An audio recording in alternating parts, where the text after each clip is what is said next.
Mumbai Indians toss में धोखा करके जीत हासिल कर लेलस। अंबानी जे बा फिर से एगो आईपीएल के मैच खरीद ले। का भैया लोग, ऐसा बात सच बा का? नहीं, का बात बा कि कल मुंबई इंडियंस के जीत के बाद बहुत सारा फैंस लोग जे बा अलबला के बहुते कमेंट कर रहा बाटे। बहुत लोग कहता का कि टॉस में जे बा एमआई के टीम धोखाधड़ी कर देले बा। उ कैसे? तो टॉस के बेरा सिक्का काहे ना दिखावल गई। ऐसा अल बल बोले वाला लोग के थोड़ा सा हम मैच पर कुछ ध्यान दिलावा के चाहता नहीं। अगर मैच के 40 ओवर के शुरुआती 11 ओवर केकेआर के बैटिंग के पहलका 11 ओवर छोड़ दिया है, तो ओकरा बाद बाकी के सारा टाइम एमआई ही मुंबई इंडियंस टीम ही मैच में राज के लिए बा। पूरा मैच के बॉस उन्हें रहल बा। T20 के गेम ऐसे होखेला कि यहाँ पर 1 से 2 ओवर में गेम पलट जाला। अगर तुम लोग के यकीन नहीं है तो आवा देखा जाओ वीडियो में आगे कि इस सब कहानी कैसे भइल बा। वानखेड़े के मैदान पर एगो बहुप्रतीक्षित मुकाबला के शुरुआत भइल। दू गो एकदम आर्क राइवल जो कहल जाला, एकदम कड़ा प्रतिद्वंदी एक दूसरे के, दोनों टीम के बीच में काले मुकाबला के शुरुआत भइल।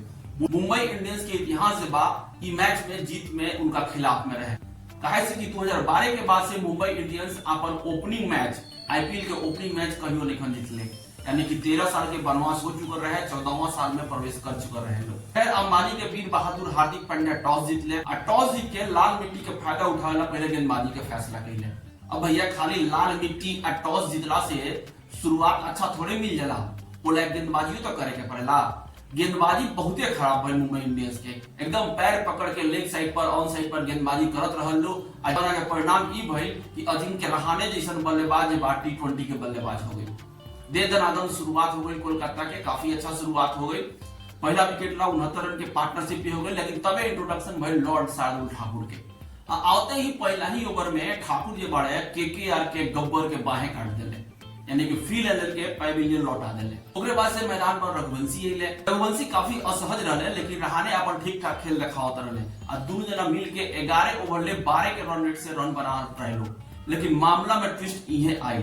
12वां ओवर से लेके 14वां ओवर तक केकेआर की टीम मात्र 19 रन बना पाइलस और यह वो दौर रहे जहां पर केकेआर की टीम मैच में पिछड़ गई। अब भैया जब इतना अच्छा शुरुआत मिलल होके, 11 ओवर ले एगो विकेट गिरल होके, 12 के रन रेट से रन बनत होके, ये परिस्थिति में तो टीम के 250 रन बनावे के चाहिए, लेकिन ई भइल ना। तीरथ परत केकेआर के उतरे 220 तक पहुंचल, जब रिंकू सिंह और रघुवंशी के अच्छा योगदान रहा। तो वे मुंबई की तरफ से डेब्यू मैच खेले वाला शार्दुल ठाकुर के बाद 3 विकेट लेके केकेआर के लगाम रोके में अपन पूरा रोल अदा कैले। फिर शुरुआत भइल मुंबई के चेस। पहले ही ओवर में हिटमैन शर्मा के पुल शॉट जब आ गई तब बुझा गई कि आज हिटमैन शर्मा पूरा रंग में बढ़े। और फिर तो ओकरा बाद से हिटमैन शर्मा मैदान में चारों कोना दौड़ा के गेंदबाज लोग के मरले बाड़े। हिटमैन के बेखौफ बल्लेबाजी के ही असर रहे कि गिरत पड़त केहू तरह रन बनावे रियान रिकेल्टन भी अच्छा खासा स्कोर बना गईले।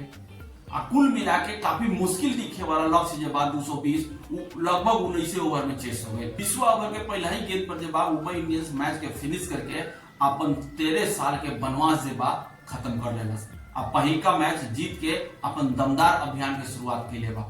इस साल के सीजन में मुंबई की टीम जो बा वो काफी कॉम्पैक्ट दिख रहा बाटे, सारा बेसिस कवर बा। हालांकि आज पहिलका मैच रहे, गेंदबाजी उतना अच्छा ना भई रहे, लेकिन जरा पोटेंशियल के गेंदबाज जो बा, उम्मीद बा कि अगला मैच से जो बा अपन गलती सुधार ली लो। हमने के मुंबई की तरफ से जबरदस्त परफॉर्मेंस देखे के मिली। मुंबई के जीत के बाद से जो बा फैंस लोग के आपस के लड़ाई शुरू हो गई बा, जहां एक तरफ विराट के फैंस लोग कहता कि विराट कोहली जो बा अपन 973 रन के रिकॉर्ड तोड़ी है, उहे रोहित के फैंस लोग लाग गई बेटे कि अब रोहित शर्मा जो बा 974 रन बनाई है। यानी कुल मिला के हमनी के कांटेदार मुकाबला देखे के मिली और दोनों बूढ़ा शेर जाग चुकल बा, अपन फॉर्म में आ चुकल बा और दमदार खेल दिखा रहा बा। बाकी लोग के क्या लगता कल के मैच में मुंबई की जीत में टॉस के ऊपर योगदान रहेगा? अगर लागत होगी तो कमेंट करके जरूर बताएं। अब वीडियो पर लाइक के तरह ढील दी, शेयर के लपेट दी, अब फॉलो करके समेट दी सबकरा के बीच में।